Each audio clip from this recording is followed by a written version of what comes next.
Hello दोस्तों, welcome to new mass physics.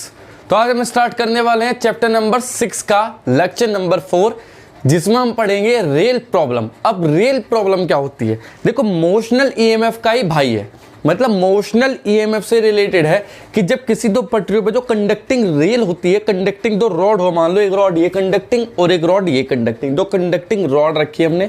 अब इसमें मैग्नेटिक फील्ड ऐसे प्रोड्यूस करा दिया, ऊपर से नीचे को डायरेक्ट जा रहा है, परपेंडिकुलरली इनवर्ड है ना, डाउनवर्ड। अब एक रॉड, ये मेरी उंगली एक रॉड है, मान लो ये कंडक्टिंग रॉड हुई तीसरी, दो तो ये कंडक्टिंग है थर्ड। अब इसे हमने ऐसे खींचा इसी रेल पे, जैसे रेल चलती है यार, इसलिए रेल प्रॉब्लम में जैसे पटरियों पर रेल चलती है, ऐसे रेल को ऐसे खींचा। जैसे ही खींचेंगे तो क्या होगा? मैग्नेटिक फ्लक्स चेंज होगा, और मैग्नेटिक फ्लक्स चेंज होते ही उसमें इंड्यूस ईएमएफ प्रोड्यूस हो जाएगा। यही तो इलेक्ट्रोमैग्नेटिक इंडक्शन है, इंड्यूस ईएमएफ प्रोड्यूस हो जाएगा, और इंड्यूस ईएमएफ प्रोड्यूस होती है उसमें इंड्यूस करंट प्रोड्यूस हो जाएगी, और करंट से बस इलेक्ट्रिसिटी मिल जाएगी। मतलब हमने किया क्या कि रेल पर एक रॉड रखी, उसे खींचा, जैसे ही हमने उसे खींचा तो उससे इंड्यूस ईएमएफ प्रोड्यूस हुआ, उससे इलेक्ट्रिसिटी बनी। तो मतलब ये हुआ ना एकदम बढ़िया। मतलब मैकेनिकल वर्क को हम किस में कन्वर्ट कर रहे हैं? इलेक्ट्रिकल वर्क में। मतलब मैकेनिकल एनर्जी हमने की, जब हम इसे पकड़ के लेके जा रहे थे मैकेनिकल एनर्जी हुई, और हमने किस में कन्वर्ट, हमें मिला क्या? इलेक्ट्रिकल एनर्जी वहां से। बात सही है ना? तो अगर हमें बिजली बनानी है तो जरूरी नहीं कि बिजली घर लगाना पड़े, हम क्या कर सकते हैं, तो पटरी पे रॉड रख के भी खींच सकते हैं, तो भी बल्ब जला लोगे अपने घर का, है ना? यही तो है फंडा, इसे इलेक्ट्रोमैग्नेटिक इंडक्शन बोलते हैं। तो हमें पढ़ना क्या है? कितना इंड्यूस ईएमएफ प्रोड्यूस हुआ, कितनी करंट डेवलप हुई, कितना फोर्स रिक्वायर्ड होगा to keep moving the rod with constant velocity. उस रॉड को कांस्टेंट, क्योंकि अगर वेलोसिटी कम हुई तो करंट कम बनेगी, वेलोसिटी ज़्यादा हुई तो करंट ज़्यादा बनेगी, फ्लक्चुएशन होना स्टार्ट हो जाएगा। हमें तो कांस्टेंट क्वांटिटी की करंट चाहिए, कांस्टेंट मैग्नीट्यूड की करंट चाहिए। तो हमें कितना force required to keep the moving rod with constant velocity, ये फोर्स चाहिए। उसके बाद कितनी पावर हमने दी, फोर्स की फॉर्म में पावर देंगे, और कितनी पावर हमें मिली। ये 4-5 चीजें हम देखेंगे आज की प्रॉब्लम में। तो लगे रहना मेरे साथ। मेरा नाम है विशांश शर्मा, आप देख रहे हैं न्यू मास फिजिक्स। हो सके तो नोट्स बना लेना। अगर कोई डाउट हो तो नीचे लिंक डिस्क्रिप्शन में दे रखा है इंस्टाग्राम का, वहां जाकर के फॉलो करके डाउट पूछ सकते हो। अगर कोई क्वेरी हो तो वो भी इंस्टाग्राम पे पूछ सकते हो, और फेसबुक चलाते हो तो फेसबुक का पेज भी नीचे दे रखा है, लाइक कर देना, और भाई चैनल को सब्सक्राइब भी कर देना। बस इतनी ही आशा करता हूँ आपसे। तो बात करते हैं रियल प्रॉब्लम। रियल प्रॉब्लम,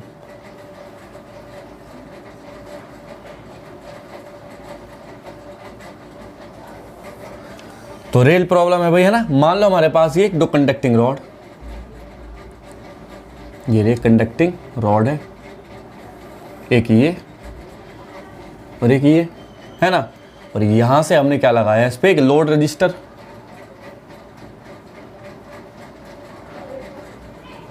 एक रजिस्टर लगाया, ये लगाया। रजिस्टर कितना है? R।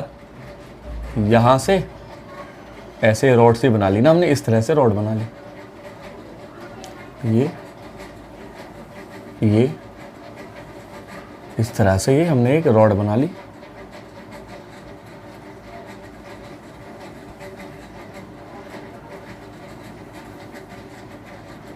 ये कर दिया, है ना? ये इस तरह से ये हो गया।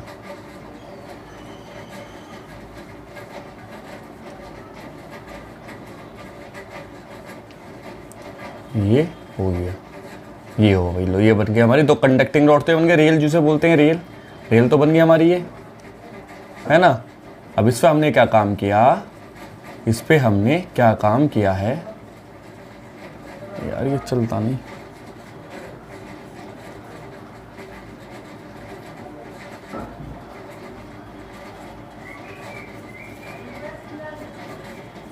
चल नहीं रहा यार, क्या हुआ ऐसे? ये हमने रेल बना ली ऐसे, ये ऐसे,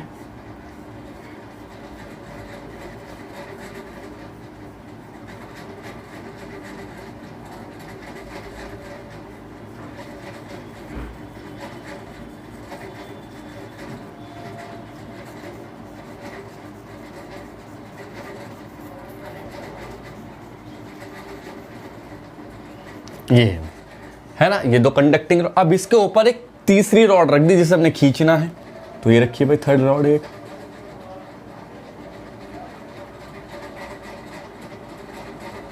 ये ऐसे, हमने इस पे ऐसा रख दिया, ये रख दी थर्ड रॉड, ये हमने इस पे एक थर्ड रॉड रख दी। अब इस रॉड का मास है m, रॉड का मास कितना है भाई m, m मास है रॉड का, l लेंथ है, इंटरनल रेजिस्टेंस है r, क्या है इसकी लेंथ कितनी है रॉड की यहां से यहां तक की l, इसका मास है m और इंटरनल रेजिस्टेंस है r। अब रॉड कैसी है, फ्रिक्शन लेस, फ्रिक्शन लेस के कंडीशन पढ़ रहे हैं हम यहाँ, ध्यान रखना फ्रिक्शन लेस है मामला सारा। तो हमने इसे वेलोसिटी दी v, ये v वेलोसिटी से मूव करे, मैग्नेटिक फील्ड अंदर को है, मैग्नेटिक फील्ड कैसा है, परपेंडिकुलरली इनवर्ड, ये क्रॉस साइन कैसे शो करते हैं, मैग्नेटिक फील्ड को, जो कि परपेंडिकुलरली कैसा है, इनवर्ड है, हम सब जानते हैं ये चीज़ें है ना, ये ऐसे मैग्नेटिक फील्ड परपेंडिकुलरली इनवर्ड आया भाई, इसका मैग्नीट्यूड कितना है b, ये आया। अब इस रॉड को कीप मूविंग करना है ना, तो हमें देखना है कि इंड्यूस इमोशनल ईएमएफ कितना हुआ। ये केस कब है, ये केस तभी संभव है जब इसकी वेलोसिटी, रॉड की वेलोसिटी और मैग्नेटिक फील्ड आपस में कैसे हो, परपेंडिकुलर, लिखेंगे when v perpendicular to b, magnetic field के परपेंडिकुलर। अच्छा ठीक है, कोई दिक्कत नहीं। अब हमें क्या करना है, नंबर फर्स्ट क्या क्या चीज़ें फाइंड करनी है, नंबर फर्स्ट फाइंड करना है हमें क्या, मोशनल ईएमएफ। तो मोशनल ईएमएफ क्या होता है हम जानते हैं, मोशनल ईएमएफ, तो मोशनल ईएमएफ होता है E is equal to B V L, यही होता है। हालांकि B V L cos theta और साइन थीटा वो जो आती है, लेकिन ये तो वो परपेंडिकुलर वाला केस है ना, तो कॉस थीटा तो 0 और साइन थीटा 90 हो जाएगा है ना, तो उससे हम दोनों की वैल्यू 1 1 हो जाएगी। तो मोशनल ईएमएफ तो ये मिला भैया हमें, कोई दिक्कत वाली बात है नहीं। सेकंड नंबर पे क्या पूछा है, करंट इन ए रॉड। अब करंट जब हमने इसे डेवलप ऐसे घुमाया, ऐसे ये चलाया, तो अब हमें देखना, चूंकि बैटरी की तरह काम करेगी, क्योंकि इंड्यूस ईएमएफ प्रोड्यूस होगा रॉड में, होगा नहीं होगा इंड्यूस ईएमएफ प्रोड्यूस, क्यों, क्योंकि फ्लक्स चेंज हो रहा है, तो बैटरी की तरह काम करने लगेगी रॉड। जब रॉड बैटरी की तरह काम करेगी तो करंट कैसे जाएगी देखना है। तो पहले देखते हैं इस बैटरी का हाइयर पोटेंशियल कौन सा है, हाइयर एंड कौन सा है, हाइयर पोटेंशियल एंड और लोअर पोटेंशियल एंड कौन सा है। तो कैसे शो करते हैं, पाम रूल से कर लो और चाहे कैसे कर लो, कर्ल फिंगर को रखो ऐसे और अंगूठा कैसे दिखाएगा, हाइयर एंड को। तो देखो v को b की डायरेक्शन में लेके जाओ, वेलोसिटी को मैग्नेटिक फील्ड की डायरेक्शन में लेके जाओ राइट हैंड से। कर्ल फिंगर किसे शो करती है, v से b की डायरेक्शन को, तो थंब किसे शो करेगा, हाइयर पोटेंशियल एंड को। तो देखो v ऐसे जा रहा है और b अंदर को है, तो v से भी ऐसे घूमेगा, जब v से भी ऐसे घूमेगा तो अंगूठा कहाँ ऊपर, मतलब ऊपर वाला एंड कौन सा होगा, हाइयर पोटेंशियल, मतलब ये पॉजिटिव हुआ और ये क्या हुआ, नीचे वाला निगेटिव हुआ। तो अब कैसे बनेगी रॉड, अगर मैं बनाऊँ, बनाने की कोशिश करो तो सर्किट बनेगा कुछ इस तरह है, देखो ये पॉजिटिव, ये इसका इंटरनल रेजिस्टेंस, क्योंकि बैटरी बन जाएगी, बाहर है लोड रजिस्टर R, ये ऐसे, ये R हुआ, ये स्मॉल r हुआ और ये हो गई BVL। करंट निकलेगी ऐसे पॉजिटिव I। ये करंट कितनी है बता दो, करंट क्या होता है, करंट होता है करंट इन सर्किट। करंट कैसे निकलेंगे हम, करंट होता है I is equal to E upon total resistance कितना R प्लस R, तो रजिस्टेंस R प्लस R, तो हो जाएगा I will be equal to E कितना है, BVL upon R plus R। ये आई भाई हमारे पास करंट आ चुकी, मोशनल ईएमएफ आ चुका। अब बात है कि जब हम इस रॉड को, अच्छा एक बात बताओ, हमने क्या काम किया, इस रॉड को धक्का देके छोड़ दिया, क्या चलती रहेगी, नहीं चल सकती। क्यों, क्योंकि जैसे रॉड चली, जैसे तुमने पुश किया ऐसे रॉड चलनी स्टार्ट हुई, तो जैसे ही चलेगी तो उसके अंदर करंट डेवलप होगी, और जब करंट डेवलप होगी तो उस पर आ जाएगा मैग्नेटिक फोर्स। कैसे, क्योंकि तो रॉड है और रॉड में करंट डेवलप होगी तो मैग्नेटिक फोर्स जाएगा। कौन सा मैग्नेटिक फोर्स जाएगा रॉड पे, फोर्स ऑन ए करंट, पढ़ा होगा 4th चैप्टर, याद आया कुछ, फोर्स ऑन ए करंट क्या होता है, IBL साइन थीटा, हाँ वही। तो वो जो फोर्स है वो इसे अपोजिट डायरेक्शन में लगेगा, मतलब खींचने की कोशिश करेगा, आप आगे लेके जा रहे हो और वो फोर्स पीछे को खींचेगा, है ना। तो हमें क्या चाहिए, हमें इस रॉड को चलाते रखना होगा फोर्स से, तो फोर्स कितना होगा, है ना, force required to keep the rod moving, है ना। तो क्या है third part, force required to keep the rod moving with constant velocity। constant velocity से चलती रहनी चाहिए, constant velocity। तो चलो भाई, तो मान लो रॉड है हमारे पास, ये रॉड, ये है वो रॉड है ना, ये तो है वो रॉड, हाँ जी ये वो रॉड, ये रॉड है। अब इस रॉड में हम ये करंट जा रही है ऐसे, करंट कैसे जा रही है, आई ऊपर की तरफ को, फोर्स लगाया तुमने तो मतलब फोर्स लगाना पड़ेगा, कौन सा फोर्स है, एफ फोर्स भाई, एक्सटर्नल एजेंट जो हम लगा रहे हैं वी वेलोसिटीज चलाने के लिए। मैग्नेटिक फोर्स कहाँ को लगेगा, पीछे की तरफ को, एफ एम, मैग्नेटिक फोर्स लगेगा पीछे की तरफ को। तो क्या होना चाहिए, कांस्टेंट वेलोसिटी मूव कराने के लिए एक्सटर्नल फोर्स मैग्नेटिक फोर्स के क्या होना चाहिए, मस्ट बी इक्वल। तो लिखेंगे force F external must be equal to F magnetic, है ना। और मैग्नेटिक फोर्स कितना होता है, I B L sine theta, चूंकि थीटा कितना है यहाँ 90 डिग्री, थीटा किस किस के बेस का एंगल होता है, बी और एल, डिस्प्लेसमेंट वेक्टर, तो डिस्प्लेसमेंट वेक्टर तो वही है, दोनों की डायरेक्शन सेम। तो क्या हो जाएगा, आई बी एल, और आई कितनी है, करंट, करंट तुमने निकाल ली यहाँ से, तो रखो करंट की वैल्यू क्या हो जाएगी, B square V L square upon R plus R. तो ये है भैया वो force by external agent to keep the rod moving with constant velocity v। ठीक, कोई दिक्कत यहाँ तक, बहुत बढ़िया, कोई दिक्कत नहीं। ठीक, फोर्थ पार्ट क्या है, फोर्थ पार्ट में हमें देखना पड़ेगा कि पावर कितनी देनी पड़ेगी, मतलब वो जो पावर दी हमने रॉड को लेकर जा रहे हैं तो कितनी पावर दी, पावर इनपुट कितनी पावर दी और कितनी पावर मिली, है ना। तो पावर इनपुट देखते हैं, तो पावर इनपुट मतलब मैकेनिकल पावर, पावर इनपुट मतलब मैकेनिकल पावर, ये मैकेनिकल पावर है जो हम दे रहे हैं, मैकेनिकल पावर। तो मैकेनिकल पावर कितनी है भाई, देखते हैं। तो मैकेनिकल पावर कितनी है, पावर कितनी होती है mechanical power, power is equal to F into V, क्योंकि मैकेनिकल पावर है तो फोर्स इंटू वेलोसिटी, ये तो चाहिए। ठीक, तो क्या हो जाएगा, देखो P is equal to, P input is equal to force, force कितना ये रहा, एक्सटर्नल एजेंट ने लगाया, B square, V already V इसमें भी, तो वी स्क्वायर हो जाएगा, एल स्क्वायर हो जाएगा अपॉन आर प्लस आर, ये भाई power required to keep the rod moving with constant velocity, ये पावर थी। अच्छा मिली कितनी पावर, आउटपुट, तो आउटपुट कहाँ मिलेगा, यहाँ इस लोड रजिस्टर पे, तो क्या लिखेंगे, पावर आउटपुट, पावर आउटपुट। कौन सी पावर मिलेगी पावर आउटपुट में, इलेक्ट्रिकल पावर, कौन सी power, electrical power, electrical power. तो इलेक्ट्रिकल पावर क्या होगी, P is equal to power output और ये पावर इनपुट। तो किसके, देखो एक तो ये इसका इंटरनल रेजिस्टेंस रॉड का खुद वो खाएगी पावर, और एक लोड रजिस्टर, तो पावर इलेक्ट्रिकल पावर क्या होती है, आई स्क्वायर आर, तो आई स्क्वायर आर लोड रजिस्टर की और आई स्क्वायर आर इंटरनल रजिस्टर की। तो आई की वैल्यू हमें पता है कितनी है, ये लिखिए आई की वैल्यू, तो क्या हो जाएगा, देखो आई स्क्वायर कॉमन ले लो, अंदर बचेगा आर प्लस आर, है ना, बस आई की वैल्यू हो जाएगी B square V square L square upon R plus R का whole square into R plus R, इससे कैंसिल, तो क्या बचेगा, power is equal to B square V square L square upon R plus R. देख रहे हो कितनी interesting चीज़ मिली हमें यहाँ से, क्या चीज़ देखने को मिली हमें यहाँ से, इतनी इंटरेस्टिंग चीज़ मिली हमें यहाँ से, क्या क्या इंटरेस्टिंग चीज़ मिली कि जितनी पावर हमने दी उतनी ही पावर मिल गई, जितनी पावर हमने दी से उतनी ही पावर हमें क्या हो गई, मिल चुकी। और जब उतनी ही पावर हमें मिली, जब हमें उतनी ही पावर क्या हुई, मिली, तो उससे क्या कर सकते हैं हम, ये आइडियल केस है, एक्चुअल में ऐसा तो हो नहीं सकता ना पॉसिबल, थोड़ा बहुत लॉस हो गई, तो इससे हम क्या पता लगा सकते हैं, हम ये एक चीज़ और कॉन्सेप्ट कर सकते हैं कि यहाँ एनर्जी कंजर्व है, मतलब एनर्जी कंजर्वेशन का रूल लगा के भी क्वेश्चन इसके सॉल्व हो सकते हैं ना, वर्क एनर्जी थ्योरम लगा के, क्योंकि आप मैकेनिकल पावर को, मैकेनिकल वर्क को किस में कन्वर्ट कर रहे हो, इलेक्ट्रिकल वर्क में, तो मतलब एनर्जी तो कंजर्व हुई ना, एनर्जी लॉस कहाँ हुई, देखो जितनी पावर दी उतनी ही मिल गई, तो एनर्जी लॉस का मतलब ही नहीं, तो energy conservation rule can also भी अप्लाइड, है ना। तो लिखेंगे नोट में, यहाँ नोट आ जाएगा, यहाँ एक नोट अगर मैं बात करूँ तो नोट में हो जाएगा energy conservation, energy is conserve, जब एनर्जी कंजर्व है then we can apply work energy theorem. Work energy theorem हम क्या कर सकते हैं, अप्लाई कर सकते हैं क्वेश्चन सॉल्व करने के लिए। समझ में आई बात, अच्छा ठीक।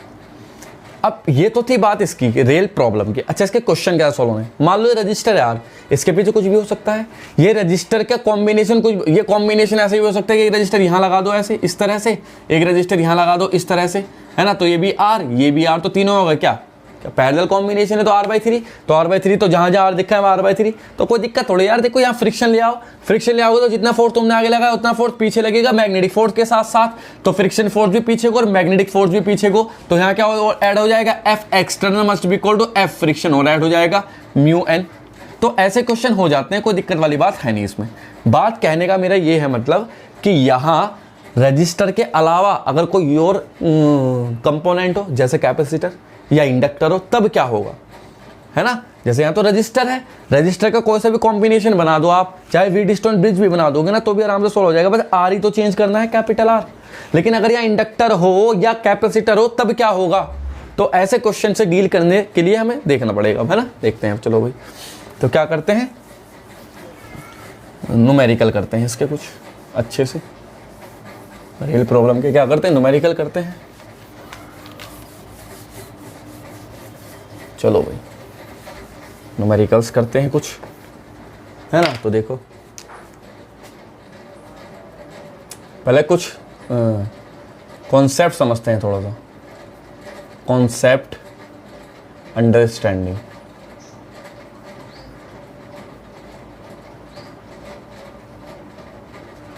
थोड़ा कॉन्सेप्ट समझते हैं जरा।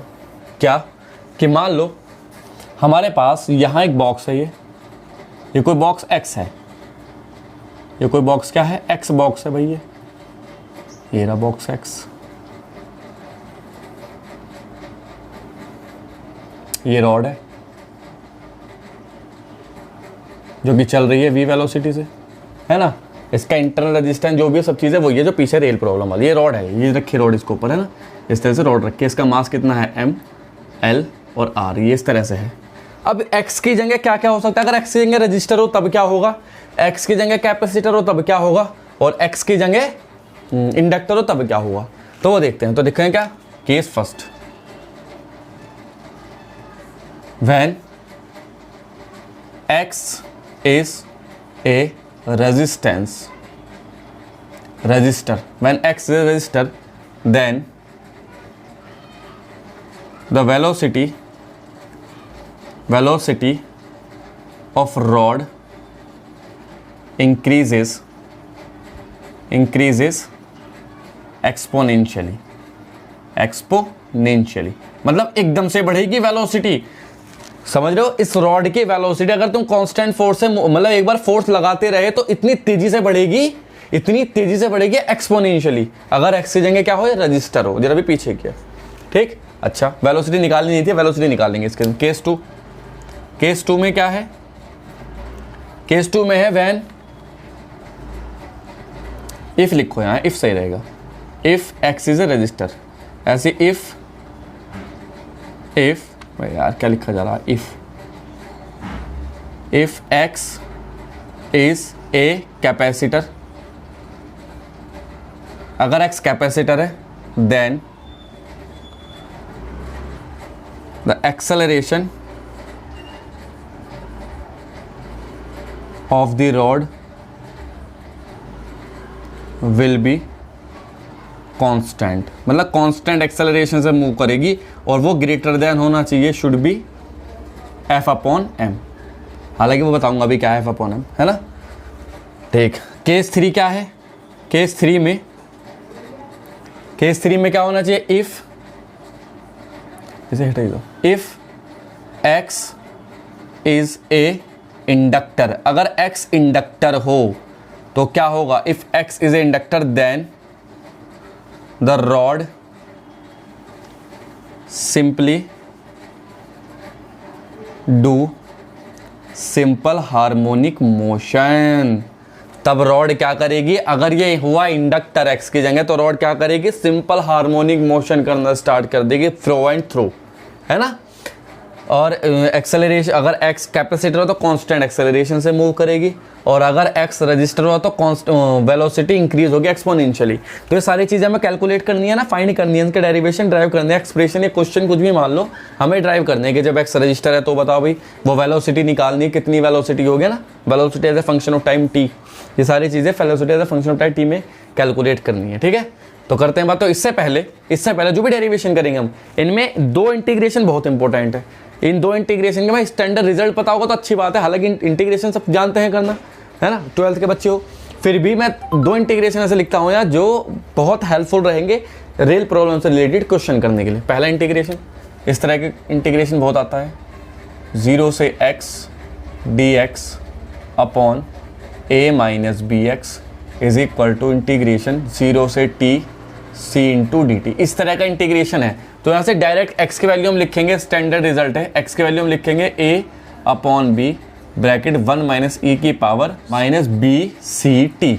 अच्छा a क्या चीज़ है, a और b और c क्या तीनों पॉजिटिव कांस्टेंट है, वो कुछ भी हो सकता है। अभी करेंगे तो आ जाएगा डायरेक्ट x की वैल्यू निकलेगी यहाँ से, देखो ये x डायरेक्ट है, इसके अलावा कुछ नहीं करते हैं, आंसर होगा। ऐसा अगर स्टैंडर्ड रिजल्ट बनता है तो ये आंसर मिलेगा हमें, है ना। अच्छा सेकंड क्या मिलेगा, सेकंड पे है, सेकंड क्या है इंटीग्रेशन, अगर लिमिट x नॉट से x तक हो, है ना, और यही dx upon a minus B X लिखा है, और इंटीग्रेशन क्या 0 से t और c इंटू डी टी लिखा है, तो डायरेक्ट यहाँ से x की वैल्यू मिलेगी हमें क्या, a अपॉन बी, है ना, और bracket a upon B minus X naught, ये वाला x नॉट, और इंटीग्रेशन e की power minus B C T, यही सब कुछ रहेगा, है ना। समझ में आया कैसे करना, डेफिनेट इंटीग्रेशन है। ये दो स्टैंडर्ड रिजल्ट याद होने चाहिए हमें, क्या होने चाहिए, दोनों स्टैंडर्ड रिजल्ट याद होने चाहिए, जिससे क्वेश्चन आसानी से हो सके। तो ये तो बहुत इंपॉर्टेंट है, a अपॉन बी 1 माइनस के power minus B C T. तो इसे मैं डायरेक्ट यहाँ लिख रहा हूँ, देखो, जिससे कि पहचान हो जाए इस वाले स्टैंडर्ड को यहाँ पे लिख करके, जिससे कि पता चल जाए क्या हो जाएगा, a upon B bracket 1 minus E की power minus B C T, है ना, ये लिख दिया मैंने यहाँ। जब ये लिख दिया यहाँ पे, तो बस अब जब जरूरत पड़ेगी तो इसे यूज़ करेंगे हम, ठीक है। तो करते हैं 1 बाय 1 करके, केस 1 सॉल्व करते हैं, केस 2 और केस 3 सॉल्व करते हैं। चलो भाई करते हैं, जब x क्या हो, रजिस्टर हो।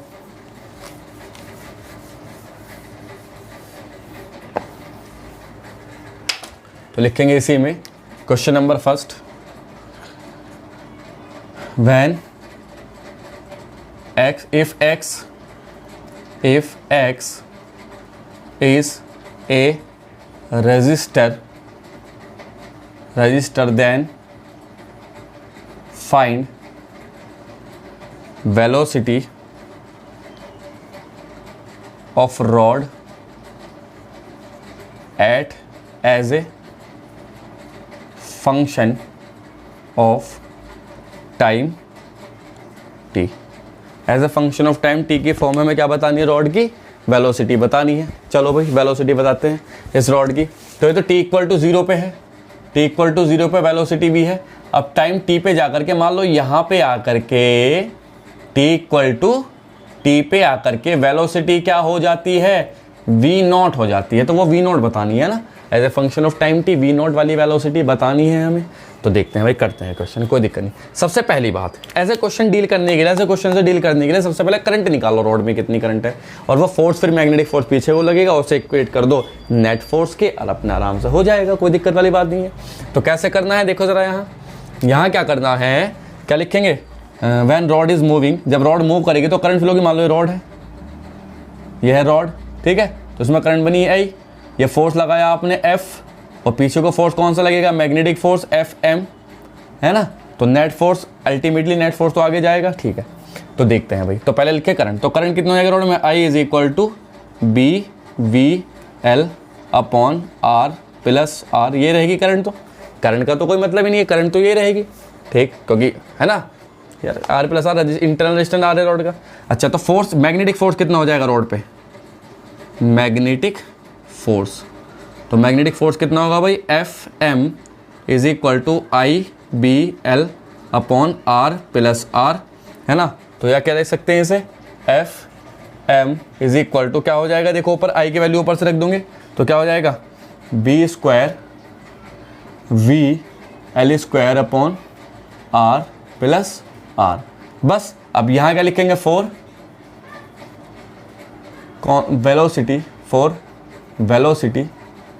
अब इस पर नेट फोर्स कितना होगा रॉड पे, एक आगे चल रहा है एक पीछे, तो आगे वाला ज़्यादा होगा, जब तो आगे बढ़ रही रॉड, आगे वाला ज़्यादा होगा, तो एफ नेट क्या हो जाएगा, force, total force of net which is equal to क्या, F minus F magnetic. Net को क्या लिख सकते हैं, M A is equal to F क्या हो जाएगा, एफ तो ऐसे हमें पता नहीं, minus F M, F M क्या होगा भाई, F M magnetic force, magnetic force कहाँ है, ये रहा आई बी ऊपर वाला, B square V L square upon R plus R. तो ये आया हमारे पास, हमें चाहिए वेलोसिटी, हमें क्या चाहिए, वेलोसिटी। तो लिखो भाई एम, ऐसे ही ए को क्या लिख सकते हैं, D V upon D T, rate of change of velocity with respect to time is called is called acceleration. बस बस F minus B square V L square upon R plus R. ठीक, अब डी वी वाले we की तरफ बाकी चीज़ें बची कुछ उधर को, तो कैसे आगे देखो पूरी टर्म कांस्टेंट है ना, ऐसे पूरे को लेके आओ नीचे, वी तो यही टर्म आ रहा है, ऐसे तो आ नहीं सकता इधर को, या इधर को पूरी टर्म को आना पड़ेगा यहाँ, और वहाँ चीज़ है वहाँ, तो डी वी अपॉन पूरी टर्म आ जाएगी नीचे, तो क्या आएगा F minus B square L square upon R plus R bracket बंद इंटू वी, है ना, इज इक्वल टू वहाँ क्या बचेगा डी टी अपॉन एम। ये आई भाई चीज़ें यहाँ, है ना। ठीक, कोई दिक्कत वाली बात तो है नहीं। अब ये अब इंटीग्रेशन ऑन इंटीग्रेशन, डी आया तो डी के साथ क्या करते हैं इंटीग्रेशन ऑन इंटीग्रेशन। जब इंटीग्रेशन करेंगे इसका तो लिमिट कहाँ से कहाँ तक वेलोसिटी के रेस्पेक्ट में, तो शुरू में तो रेस्ट में था ये, शुरू में किस पे था टी इक्वल टू 0 पे, वी इक्वल टू 0 था ये, बाद में वी वेलोसिटी अचीव की तो 0 से वी, है ना, D V upon F minus B square L square upon R plus R into V is equal to integration 0 से टी, और क्या हो जाएगा डी टी अपॉन एम। ठीक, ठीक है। अब ये इंटीग्रेशन सेम वही वाला है, वही इंटीग्रेशन है नहीं है, ए माइनस बी करके जो आया था जो भी था वो, है ना, वही इंटीग्रेशन आएगा सेम ये। अब जब वही इंटीग्रेशन है ये सेम, तो इसे कैसे लिख सकते हैं, एक्स की वैल्यू मतलब वी की वैल्यू क्या हो जाएगी, देखो एक्स ए अपॉन बी करके, ये जो भी ए अपॉन बी करके होगा, है ना, इज इक्वल टू 1 माइनस के बी सी टी जो भी है ना, बी सी टी इसके, तो लिखते हैं भैया बी, ये पूरा बी हो जाएगा। ठीक, तो लिखो इंटी लिखेंगे फ्रॉम स्टैंडर्ड रिजल्ट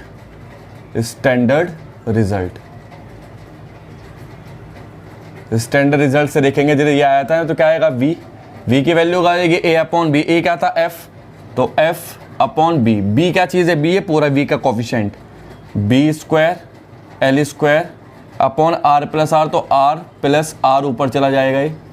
ठीक है, ब्रैकेट 1 माइनस ई की पार माइनस बी तो ये पूरा है ना, बी ये पूरा है, तो minus B square L square upon R plus R into C क्या चीज़ है, सी है 1 अपॉन एम इंटू एम, नीचे आ जाएगा इंटू टी।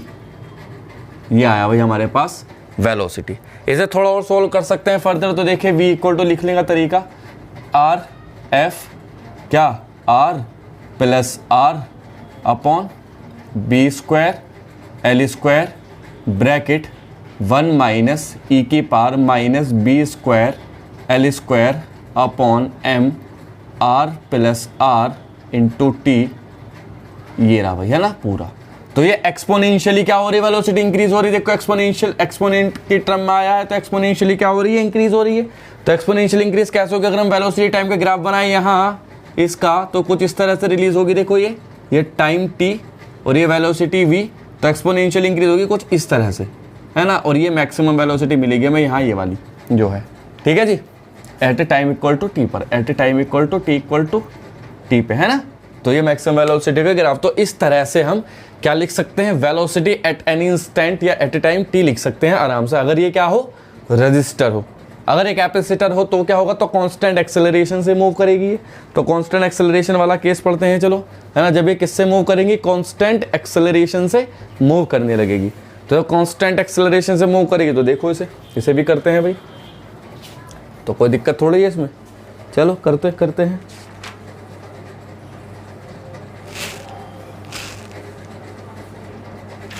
ठीक है ना, चलो तो लिखते हैं इसे। क्वेश्चन नंबर 2,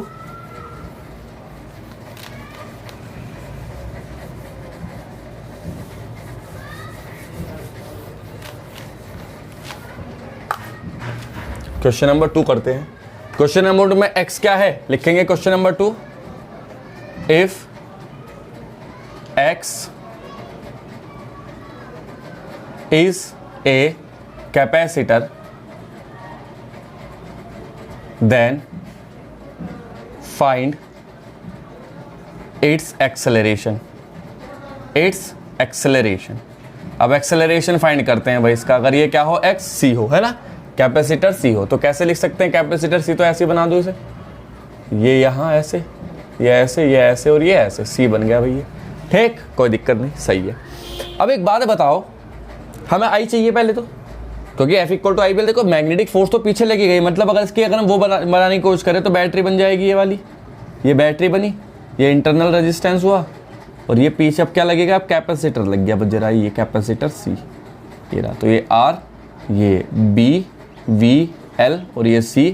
करंट निकालो यहाँ से I, तो बस है ना, ऊपर ही जाएगा ना, तो करंट I निकालो, तो I निकाल देते भाई। I क्या होगा देखो, Q is equal to CV, हम जानते हैं कैपेसिटर के केस में Q इज इक्वल टू क्या होता है, C इंटू V, और करंट क्या होती है, Q is equal to C। V क्या है, वही BVL, BVL, ये V वेलोसिटी है, वो पोटेंशियल है, ध्यान रखना पोटेंशियल डिफरेंस। अब करंट क्या होती है, करंट कैसे कैलकुलेट करते हैं हम, I is equal to rate of flow of charge dQ upon dt, या I को लिख सकते हैं क्या, CBL into DV upon dt, ऐसे लिख सकते हैं क्या, बताओ, लिख सकते हैं। V को dV अपॉन dt लिख दिया, बस हमने और कुछ थोड़ी ना किया है, ठीक है ना। तो ठीक है, यहाँ तक तो करंट तो आ चुकी। अब हम जानते हैं, क्या जानते हैं हम, इसे सॉल्व करो थोड़ा सा, तो dV अपॉन dt क्या आ जाएगा, एक्सेलरेशन की टर्म में आ जाएगी करंट, तो I will be equal to क्या हो जाएगा, CBL इंटू A, एक्सेलरेशन है ना, ये dV अपॉन dt क्या होता है, एक्सेलरेशन होता है, ठीक है, ये आया। अब हम जानते हैं, वी नो दैट बैलेंस होने के लिए क्या चाहिए, इसे बैलेंस होने के लिए वही मैग्नेटिक फोर्स लगेगा रॉड पे, मान लो ये रॉड थी हमारे पास वही वाली, तो मैग्नेटिक फोर्स लगेगा पीछे को FM, और आगे को लग रहा है फोर्स जो तुम लगा रहे हो एक्सटर्नल एजेंट, तो F नेट क्या हो जाएगा, यहाँ से F नेट हो जाएगा हमारे पास F माइनस FM, है ना, और F नेट क्या होता है, M into A equal to ये F ऐसे ही माइनस F मैग्नेटिक कितना है, IBL, तो M into A is equal to F minus I की वैल्यू क्या है, C है ना, B square L square into A हो जाएगा यहाँ से। अब A को तरफ कर लो एक तरफ, तो हमें एक्सेलरेशन की तो चाहिए ना, तो इसे ले आओ यहाँ, तो M into A plus CB square L square A is equal to F, या A will be equal to, A common ले लो तो F अपॉन क्या हो जाएगा, M plus CB square L square. ये आया भाई एक्सेलरेशन हमारा, क्या आया है ये, एक्सेलरेशन। मतलब अगर कैपेसिटर की जगह वो x की जगह कैपेसिटर लगा दिया जाए तो कांस्टेंट एक्सेलरेशन a से मूव करती है रॉड। देखो कांस्टेंट है क्योंकि फोर्स हम कांस्टेंट लगा रहे हैं, मास कांस्टेंट रहना है, मैग्नेटिक फील्ड कांस्टेंट है, लेंथ कांस्टेंट है, कैपेसिटेंस ऑफ कैपेसिटर कांस्टेंट है ना, तो सारी चीज़ें कांस्टेंट है, तो इसलिए ये क्या होगा, एक्सेलरेशन भी कांस्टेंट तरीके से मूव करता रहेगा एक वैल्यू अचीव करके, ठीक है। अब अगर ये हो इंडक्टर, अगर क्या हो x की जगह इसकी जगह क्या लगा दिया जाए, इंडक्टर, तो ये क्या करेगा, सिंपल हार्मोनिक मोशन। और जब ये सिंपल हार्मोनिक मोशन करेगा, जब ये रॉड सिंपल हार्मोनिक मोशन करेगी, तो हमें वो इक्वेशन चाहिए सिंपल हार्मोनिक मोशन की, क्या चाहिए, इक्वेशन निकालनी है हमें, पोजीशन निकालनी है x, है ना। तो करते हैं भाई, लिखेंगे when x is a inductor, when x is an inductor, कर लेना ये नोट, है ना। तो चलो भाई अब क्या लिखेंगे, क्वेश्चन 3 में, if x is an inductor then find equation of SHM। SHM की इक्वेशन बतानी है एंड पोजीशन बतानी है x with respect to t as a function of time t। तो इसे इंडक्टर बना दो भाई, यहाँ क्या बना दिया जाए, इंडक्टर बना दिया जाए, ये बना दिया इंडक्टर हमने, ये इंडक्टर बनाया। इंडक्टर का इंडक्टेंस कितना होता है, L, इंडक्टर का इंडक्टेंस या सोलेनोइड क्या होता है, L होता है, ठीक, कोई दिक्कत नहीं।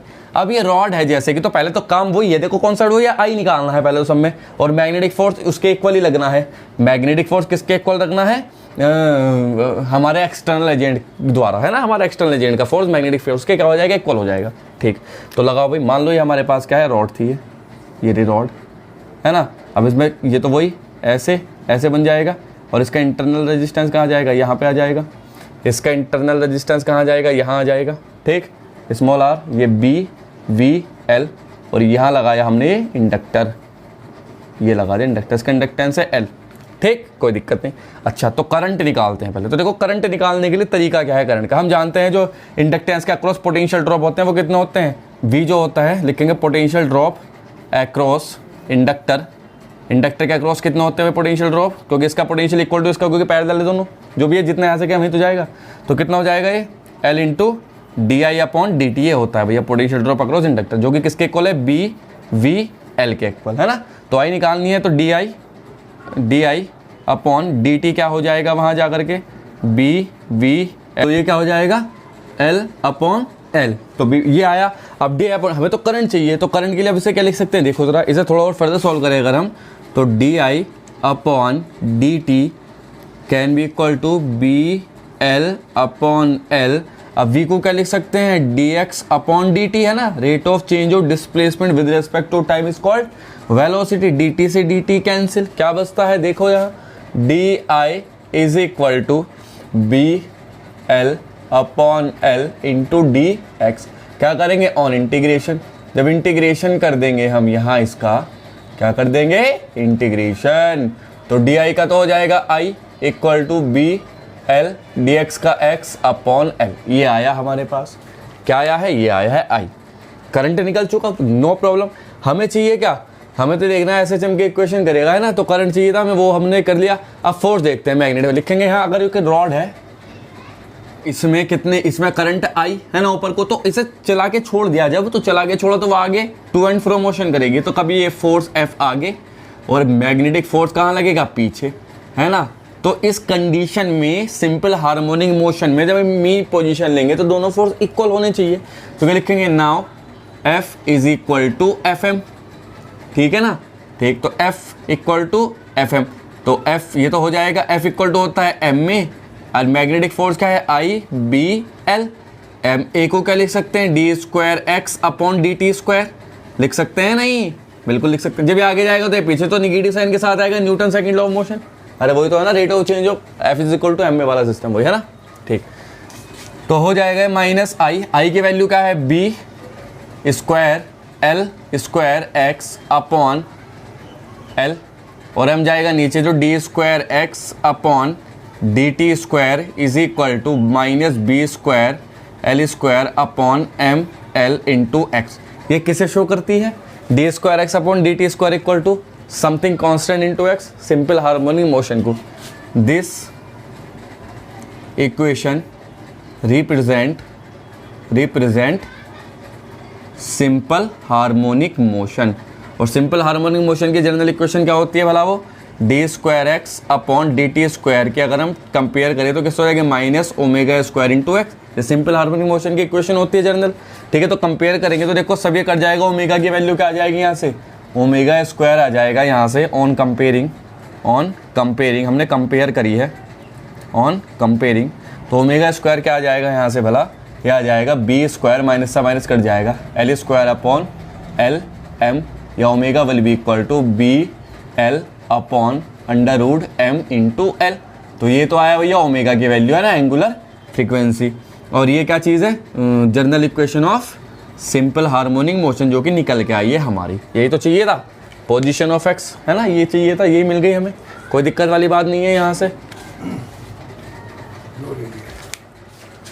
दो ले लिया।